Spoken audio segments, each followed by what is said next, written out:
விஜய் வரதராஜ் ஓக்கலுளி ஓக்கலுளி ஓக்கலுளி. அனைவருக்கும் வணக்கம். நீங்கள் கேட்டுக்கொண்டிருப்பது உங்கள் விஜய் வரதராஜின் वक्लुली। आप है तमिल पीपल का लिसनिंग है विजय वरदराज वक्लुली का पॉडकास्ट ये कहना है।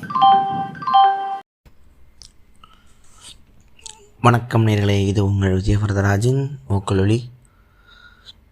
போன முறை இந்த ஸ்டார் வாய்ஸ் மீட்டப் நான் போயிருந்தப்போ ஃபேமஸாக ஒரு ஜோக்கே சொன்னாங்க பசங்க. எல்லா எபிசோடும் எல்லா எபிசோடும் ஆரம்பிக்கும் போது அண்ணன் எல்லா எபிசோடுமே அப்பாலஜி கேட்பார், சாரி நான் லேட்டாக போடுறேன்னு சொல்லி சிரித்தாங்க.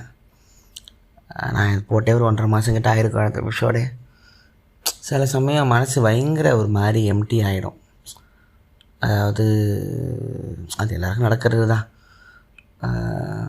அது அப்படி தான், அப்படியே ஒரு மாதிரி மனசுலேருந்து அந்த வார்த்தையே எந்திரிக்காது. அது மாதிரி நாள் தள்ளி போட்டுக்கிட்டே இருக்கும். அந்த ஒரு மொமெண்ட்டும் அங்கே அது வந்தே தொலையாது. நிறைய வேலைங்க, நிறைய வருத்தம், நிறைய கஷ்டம், சந்தோஷம் எல்லாம் சேர்ந்து தான் அது வரும். அது வந்து ஒரு இடத்துல வந்து நிற்கும்.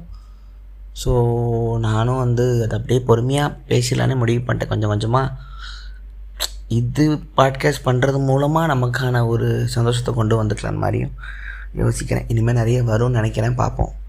நீங்களே பழகிப்பீங்க, அவங்களுக்கே தெரிஞ்சிருக்கேன் எவ்வளோ பாட்காஸ்ட் கழிச்சு. அன்றைக்கி ஸ்டார் வாயர் ஜவாது மலை போயிருந்தோம். அவர்கிட்ட எல்லாம் பேசிக்கிட்டு இருந்தோம். அதுக்கப்புறம் மீட்டப் நடந்துச்சு. 2 முறையும் ஃபேன்ஸை பார்த்தேன். அதுலேயும் பார்த்தேன், இதுலேயும் பார்த்தேன். மீட்டப்பில் வந்து மொதல் ஸ்லாட் எல்லாம் பேசினாங்க, ஜாலியாக டெம்பிள் மங்கி வைப்பில் பேசினாங்க, ஜாலியாக சினிமா அரசியல் அரட்டன் போச்சு. 2வது ஸ்லாட் வந்து 6 to 8 அங்கே இருக்கிற ஃபுட்பால் கிரவுண்டில் அப்படியே சமக்கலம் போட்டு எல்லாம் உட்காந்து பேசிக்கிட்டு இருந்தோம். அந்த மீட்டப்பில் அந்த ஸ்லாட்டு வந்து கொஞ்சம் வேறு மாதிரி ஒரு வைப்பில் இருந்துச்சு. வந்தவங்க எல்லாம் ரொம்ப ஸ்பிரிச்சுவலாக கேள்வி கேட்க ஆரம்பித்தாங்க. ஒரு பையனுக்கு வந்து சிங்க்ரானிசிட்டி நிறைய வந்திருக்குனேன்னு சொல்லி அவன் பேச ஆரம்பித்த உடனே டக்குன்னு அடுத்தவங்களும் பேச ஆரம்பிச்சிட்டாங்க. எனக்கு முறை வேறு மாதிரி ஒரு ஃபீல் பண்ணுறேன். அங்கே ஒருத்தர் வந்து ஃபுட்பால் ஃபேனாக வந்திருந்தார். அவருக்கு நாங்கள் என்ன பேசுகிறோன்னு புரியலை. ஆனால் கொஞ்ச நேரத்தில் அவர் அது கூட கனெக்டே அமைதியாக ஆரம்பிச்சிட்டாரு. எல்லாருமே வந்து சிங்க்ரானிசிட்டி பார்த்துருக்காங்க, கோயின்சிடன்ஸ் பார்த்துருக்காங்க. அவங்களுக்குள்ள ஒரு உள் மனசு தேடல் இருந்திருக்கு. வெளியே சொல்ல பயந்துக்கிட்டு அவங்க லூசுன்னு சொல்லுவாங்களோ இல்லை பைத்தியம்னு சொல்லுவாங்களோ, யாரும் சேர்த்துக்க மாட்டாங்களோ, அது என்னதுன்னு அந்த விடை தெரியாமல் அலையிற மனசோட அந்த ஒரு குமுறல் இல்லை, அந்த விசும்பல் மாதிரி தெரிஞ்சுது. ஒவ்வொருத்தவங்க சொல்ல நானும் பேச எனக்கு ரொம்ப நல்லா இருந்துச்சு. நம்மள மாதிரியே தேடிக்கிட்டு இருக்கிற ஆளுங்கள்லாம் ஒரே இடத்துல பார்க்குறோமோன்னு இவ்வளோ வருஷத்தில் முறை எனக்கான மக்களை பார்த்துட்டேங்கிற ஒரு ஃபீல் ஒன்று வந்துச்சு. நேரில் பார்த்தோன்னே அப்படியே ரகுவே ஒரு மாதிரி ஆகிட்டான். அமைதியாக இது வேறு ஒரு வைப்பில் போதுனேங்கிற மாதிரி நானும் அவனும் பார்த்துக்கிட்டோம். அது வந்து நல்லா இருந்துச்சு. உலகத்தில் இப்போ மொத்தம் ஒரு 2 விதமான ஜனங்க தான். இந்த உலகம் கரெக்டாக இருக்குன்னு நம்புகிறவங்க, இந்த உலகம் தப்பாக இருக்குன்னு நம்புகிறவங்க. இந்த உலகத்தில் ஏதோ தப்பு இருக்குது, நம்ம மாறிக்கிட்டால் அதுவும் மாறும் நம்புகிறவங்க. இந்த 3வது இடம் வந்து ஆன்மீக தேடலை வரும். அதை வந்து நீங்கள் கோயிலுக்கு போய்க்கலாம், சாமியாராக ஃபாலோ பண்ணிக்கலாம், எந்த சாமியாராக இருந்துக்கலாம். உங்களுக்கு ஏதோ ஒன்று தோணும், இதை தாண்டி வேறு ஒன்று இருக்குது நம்ம மனசுக்கு தோணிக்கிட்டே இருக்கும். அது என்றைக்குமே தனியாக இருக்கும் போது தான் தோணும். நீங்கள் வீட்டில் தனியாக இருக்கும் போதோ, செவத்தை பார்த்துக்கிட்டு இருக்கும் போதோ, ட்ராவல் பண்ணும்போதோ, அழும் போதோ, பயங்கரமாக சிரிக்கும் போதோ, ஜனங்களோட இருக்கும்போது அது மறந்துடும். ஜனங்களோட இருக்கும்போது நம்ம ஒரு முகமுடி ஒன்று போட்டுப்போம். நம்ம யாருங்கிற அந்த அமைதியை தொலைச்சிட்டு பொய்யா பேசுவோம், பொய்யா சிரிப்போம்.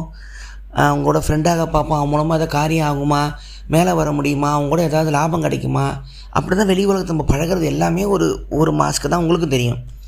இது எல்லாத்தையும் கழட்டி வச்சுட்டு வீட்டில் தனியாக இருக்கும் போது தான் இவ்வளோ அயற்சி தேவையா, இவ்வளோ பொய்யா இருக்கணுமா, இந்த உலகம் ஏன் இவ்வளோ அயற்சியாக இருக்குது, இதை தாண்டி ஒன்று இல்லையா அப்படின்னு நமக்கு தோணும் போது தான் சில பேருக்கு அந்த கேள்வியே வராது. சில பேர் இப்படி பொய்யா பழகிறதே ஒரு சந்தோஷம் வந்துடும் வாழ்க்கையில். அப்பா நம்ம எவ்வளோ அழகாக ஒரு முகமுடி வச்சுருக்கோம்ல. நீங்கள் இன்றைக்கி பார்க்குற மிகப்பெரிய பணக்காரங்க, மிகப்பெரிய வெற்றியாளர்கள், அவங்களுக்குள்ளே இருக்கிற அத்தனை ஒரு ஈகோவுமே வந்து அந்த முகமுடி அவங்க நம்பிடுவாங்க. நல்லா இருக்கல அது அப்படிம்பாங்க. பொய்யா இருந்தாலும் என்னங்க நல்லா இருக்கல அப்படி. இது சில பேருக்கு இது உடஞ்சி அவங்களுக்கு வந்து இது உனக்கு தேவையில்லை, உன் நிஜ முகம் நல்லா இருக்க பாருங்க, கண்ணாடியில் அவங்கள பார்த்து அவங்களே சிரிச்சுக்கிற ஒரு மொமெண்ட்டு தான் இந்த உள்மன தேடலாம். நீ பார்த்து பசங்களாம் அப்படி தான் பேசிகிட்டு இருந்தானுங்க, நானும் பேசிக்கிட்டு இருந்தேன். அப்படியே போச்சு. அந்த கேள்வி இருக்கிற மனசெல்லாம் வந்து முறை கூச்சப்படாமல் ஒருத்தங்க பேச ஆரம்பித்தாங்க. அவங்களுக்குள்ளே உங்களுக்கு ஆச்சாங்க, எனக்கு வந்துச்சுங்க, எனக்கு இது மாதிரிலாம் தோணுங்க, நானும் தியானம் பண்ண ட்ரை பண்ணாங்க, எனக்கு இது நானும் பேசிக்கிட்டு இருந்தேன். அப்போது எனக்கு தோணுச்சு, இந்த ஒரு மொமெண்ட்டுக்காக தான் நான் வந்து இந்த முறை இது பிறந்திருக்கணும்னு தோணுச்சு. மெதுவாக நான் ஒரு கெட்ட வார்த்தை பேச ஒரு காமெடியனாக இருந்து என் வாழ்க்கையில் நிறைய விஷயம் நடந்து கடந்து வந்து இன்றைக்கி பாட்காஸ்ட் ஒன்று பேசி அவங்கள நேர்லேயும் பார்த்து இதை பற்றி எல்லாம் பேசிக்கிறோம். அப்படிங்கும்போது நான் அந்த வீடியோ ஒன்று இருக்கும், நான் உட்காந்துருப்பேன், மற்றவங்க கேட்டுட்ருப்பாங்க, அண்ணே பாருண்ணே கடைசியில் நீயும் ஜேகே மாதிரி உட்காந்துட்ருக்க, மற்றவங்க கேட்குறாங்க பாருங்கள் நீ பேசுகிறதுன்னு ஒரு பையன் அனுப்பிச்சிருந்தான். நான் எனக்கு பார்த்துட்டு ஆச்சரியம், ஒருவேளை இந்த இடத்துக்கு தான் நீ இவ்வளோ கஷ்டம் தாடி கொண்டு வந்துச்சான்னு ஒரு நிமிஷம் யோசித்தேன். இவ்வளோ பேருக்கு நம்ம கன்சோலாக இருக்கோமேன்னு. அது வந்து ஒரு சுயநலமான ஒரு பதில் இல்லை. அவ்வளோ ஜெயகிருஷ்ணமூர்த்தி என்னை கம்பேர் பண்ணிக்கிற அந்த திமிர் இல்லை. எனக்கு இப்படி ஒரு ஆள் இல்லாமல் இருந்துச்சுங்கிற ஏக்கம். என்னால் இன்னொருத்தங்கிட்ட ஒன்றும் இல்லை, இது நடக்கும், இதை தாண்டி வான்னு சொன்னதுக்கப்புறம் அந்த பையனோட ஆங்ஸைட்டி கம்மியாகுது, என்னால் முடியுதுங்கிற ஒரு சந்தோஷம். ஸோ இது நல்லா இருந்துச்சு, அந்த வைப் வந்து நல்லா இருந்துச்சு. பேசி முடிச்சுட்டு கிளம்பும் போது எல்லோரும் திருப்பி அடிக்கடி நம்ம மீட் பண்ணலாம், நிறைய கேள்வி இருக்குன்னு என்னை தாண்டி வரலானே சொல்லுவோம், எல்லாம் போய் மெடிடேஷன் பண்ணாங்களா பேசிகிட்டு உட்காந்துருந்தோம். அப்போது எனக்கு தோணுச்சு, இப்போ எல்லாருமே வந்து நான் யாருங்கிற கேள்வியில் உழந்துட்டுருக்கிற ஆன்மாக்களை மேலே கொஞ்சம் பேசிக்கிட்டு இருந்தோம். இதுதானே நிஜ ஆன்மீகம். ஒரு சாமியார்கிட்ட போய் உட்கார்றதோ, ஒரு கோயில்கிட்ட போய் உட்கார்றதோ, ஒரு மந்திரத்தை நம்பி உட்கார்றதோ, ஒரு கல்லையோ மண்ணையோ வெளியில் ஒரு இடத்துல கடவுள் இருக்குன்னு நம்பி உட்கார்றதுக்கு பதிலாக அந்த கேள்வி கேட்டு பதில் கிடைக்காத அத்தனை மனசும் ஒரே இடத்துல சங்கமமாக உட்கார்றதும் ஒரு பதில் தான்.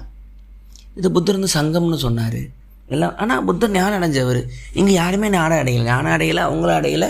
எல்லாருமே பதில் தெரியலனாலும் அந்த கேள்விக்கும் பதிலுக்குமான நடுவில் ஒரு ஜேர்னியில் இருக்கிறவங்க தெரிஞ்சுது. நான் யோசிச்சு அப்போ எல்லாருமே இந்த பயணத்தில் இருந்தால் உலகம் ஒரு அழகாக இருக்கும்னு தெரிஞ்சுது. எல்லாமே அழகாக தெரியும், எல்லா கேள்வியும் அழகாக தெரியும், பதில் கிடைக்கணும்னு நம்ம மனசு அவசரப்படாது, சின்ன சின்ன விஷயத்தை அனுபவிக்க தெரியும், நிகழ்காலத்தில் இருக்க முடியும். நிகழ்காலத்தில் இருக்கிறதானே மிகப்பெரிய ஆன்மீகம். ஜெயகிருஷ்ணமூர்த்தியும் ஓஷோவும் கற்றுது, அவேர்னஸ் ஆருங்க, விட்னஸ் பண்ணுங்கள், உங்களை கவனிங்க அப்படிங்கிறதுல. அங்கே ஒரு பையன் சொன்னான், ரொம்ப நல்லா இருந்துச்சானே, நீ சொன்னதுக்கப்புறம் செல்ஃப் ரிமெம்பரிங் நான் பண்ணனே. ஒரு நாள் லீவ் போட்டுட்டு காலையிலேருந்து நான் சாயந்தரம் வரைக்கும் பீச்சில் உட்காந்துருந்தேன், அவ்வளோ விஷயம் கவனிச்சேனேன்னா எனக்கு அவ்வளோ சந்தோஷமாக இருந்துச்சு. இப்போ நம்ம சொல்கிறத பண்ணி பார்க்குறாங்களா, அவங்களுக்கு அதை தேடி போகணுன்னு தோணுதா, அன்றைக்கி ஃபுல்லாக மனசு அவ்வளோ அமைதியாக இருந்துச்சுனே அப்படின்னா இதுதானே ஒரு ஆர்ட் பண்ணுது. என்னால் ஒரு வீடியோ எடுத்தோ ஒரு வருஷம் சினிமா எடுத்தோ சொல்ல முடியாததை ஒரு ஆடியோவாக சொல்லி அதை மனசுக்கு போய் சேருங்கும் போது நான் ஒரு கலைஞனா அங்கே ஜெயிச்சிட்டேனே அப்படிங்கிற சந்தோஷமாக எனக்கு சேர்ந்து வந்துச்சு. அப்ஜெக்டிவ் ஆர்ட்னு சொல்கிற குர்டிஜெஃப், அது எனக்கு ஒரு மாதிரி ஒரு நல்ல ஒரு ஃபீலாக இருந்துச்சு.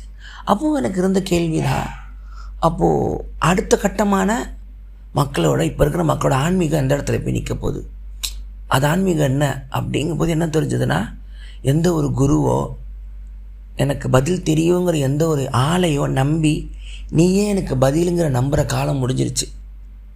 யாருக்கும் பதில் தெரிய போகிறதில்ல. நான் நானும் அடைய போகிறேன் அப்படிங்கிற ஒரு அந்த ஒரு கட்டுப்பாடு, அந்த டார்ச்சரிசம், தேடலுக்கு இப்போ உலகம் இல்லை. ஏன்னா அதுக்கான நேரம் கொடுக்கல. ஏன்னா உலகம் ரொம்ப வேகமாக அழிவை நோக்கி போயிட்டுருக்கு. அதனால் பதில் தெரியாத எல்லாருமே சேர்ந்து பதில் தெரிய போகிறதில்லைங்கிறத ஒத்துக்கிட்டு இருக்கிற உலகத்தை அந்த மிஸ்ட்ரியாக, அந்த எக்ஸிஸ்டன்ஸோட மிஸ்ட்ரியாக அதோட அழகிலே பார்க்கலாமா, அதுதான் அடுத்த ஆன்மீகமாக இருக்குமான்னு தோணுச்சு. ஏன்னா அந்த பையன் காலையிலேருந்து நைட்டு வரைக்கும் சாயந்தரம் வரைக்கும் பீச்சில் உட்காந்தது மிகப்பெரிய ஒரு வழிபாடு.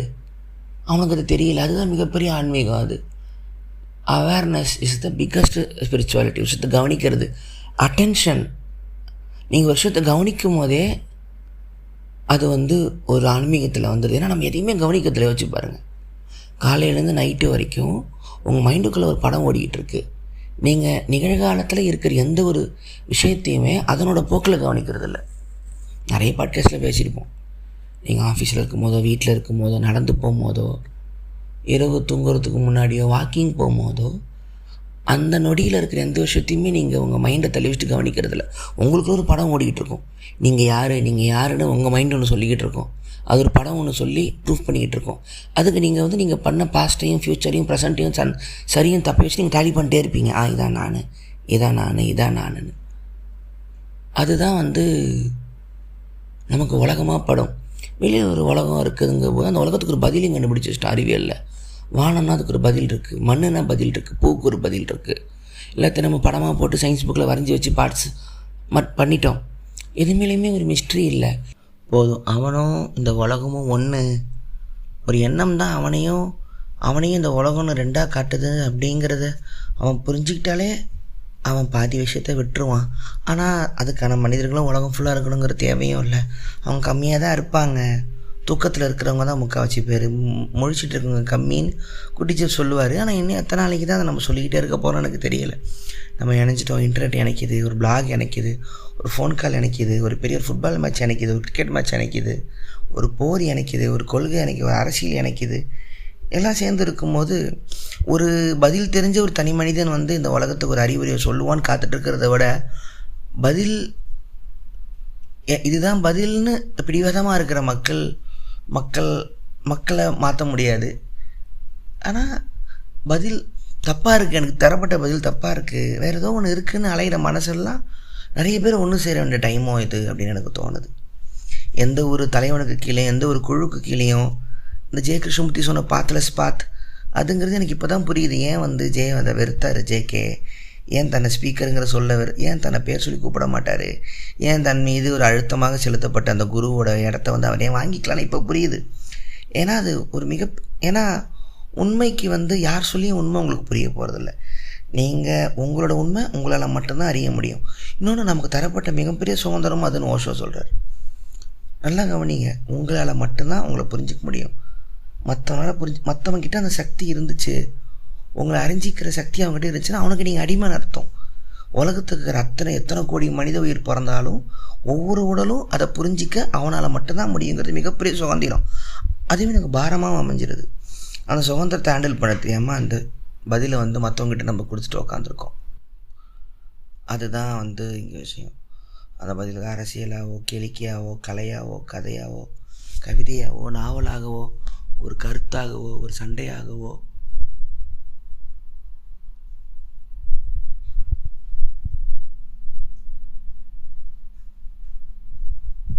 நம்ம கையில் கொடுத்துட்டு ஒரு பதில் உட்காரும் பொழுது தான் எல்லாமே தானாக உருவா.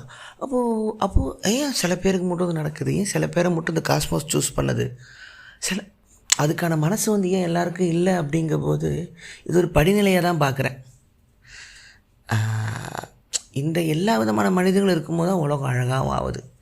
புத்தர் பிறந்த இந்த பூமியில் ஹிட்லர் பிறக்கும்போது, தொஸ்தோஸ்கி பிறந்த இந்த பூமியில் சதாம் ஹுசேன் பிறக்கும் பொழுது, ஒரு ட்ரம்ப் பிறக்கிற பூமியில் ஒரு மார்ட்டின் லூதர் கிங் பிறக்கும் போது தான் இந்த உலகம் அழகாக இருக்குது.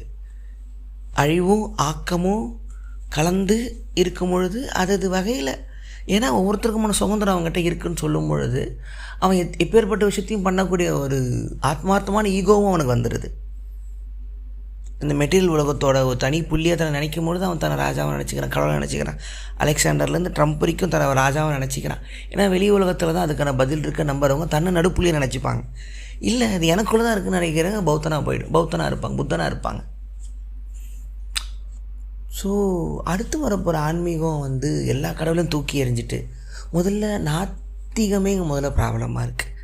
கடவுள் இல்லைன்னு கடவுளுங்கிற வார்த்தையை வச்சு ஒரு வார்த்தையை சொல்லிவிட்டு அது இல்லைன்னு சொல்லி வாழ்க்கையை ரொம்ப ரொம்ப அந்த அந்த ஒரு அழகியலை எடுத்துகிட்டு வெறும் வெறுமையில் உலகம் நிறைய கெட்டு போயிடுச்சோன்னு ஒரு கேள்வியோடு இருக்குது. என்னோடய நாத்திகம் ஜாதி அமைப்பு சொன்ன இந்த மத சடங்குகளை வேணான்னு சொல்கிறதெல்லாம் ஏன் நாத்திகம் இருக்கும். எனக்கு அந்த கடவுள் வேணாம். மனிதனை பிறப்பால் தள்ளி வைக்கிற அந்த கடவுள் எனக்கு தேவையில்லை. அந்த கடவுள் எழுதின புக்கு எனக்கு வேணாம். ஏன் நான் சண்டை போடக்கூடாதுன்னு அர்ஜுனன் கேட்குறான். சண்டை போடாது, ஆமாம் சரிதான், ஏன் சண்டை போட்டுக்கிட்டு அப்படின்னு சொல்கிற கடவுள் தான் எனக்கு வேணுமே தவிர, இல்லை நான் உன்னை நாளாக படைச்சிருக்கேன், சில பேர்லாம் கீழே தான், சொல்கிறத ஒருத்தனை கொல்லு, எப்படி சாவதானே போகிறாங்கன்னு சொல்கிறது ஒரு கடவுள் சொல்கிற பதில் இல்லை. எப்படி சாவதான் போகிறாங்கன்னா அப்புறம் வாழ்க்கை எதற்கு? அந்த போரே முதல்ல எதற்கு? எப்படி சாவதான் போகிறாங்கன்னா அர்ஜுனன் கிட்ட இடத்த பாண்டவர்கள்கிட்ட எல்லாம் பேசி கிருஷ்ணனே வாங்கி தந்துருக்கலாமே, சண்டை போட தேவையே இல்லையா? விதனாவதம் பண்ணால் எல்லாருமே பண்ணிக்கிட்டு இருக்கலாம்.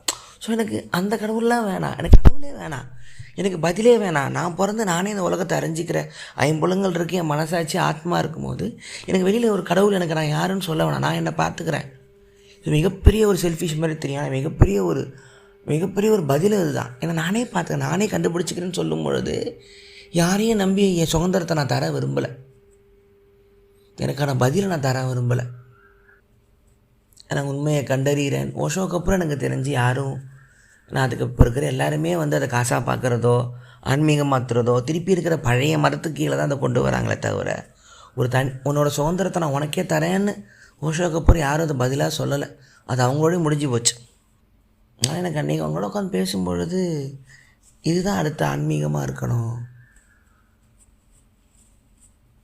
இசையில், புத்தகங்களில், இசையில், தினசரி நிகழ்வில் எல்லாரும் வயிற்றுலையும் அடிச்சுட்டு சம்பாதிக்கணும்னு ஆசைப்படாத, மனசுக்கு நிம்மதி தர வேலையில், புகழ் தராட்டி மனசுக்கு பிடிச்ச பண்ண ஆசைப்படுற வேலையில், எல்லாருக்கிட்டையும் காட்டப்படுற அன்பில், சின்ன சின்ன பண்ண உதவிகளில், இதில் தான் ஆன்மீகம் இருக்குதுன்னு மக்களுக்கு புரியும் பொழுது ஒரு ஃபோட்டோவுக்கு நீங்கள் பூஜை பண்ணுறது உங்களுக்கு தேவையில்லாமல் போயிடும்.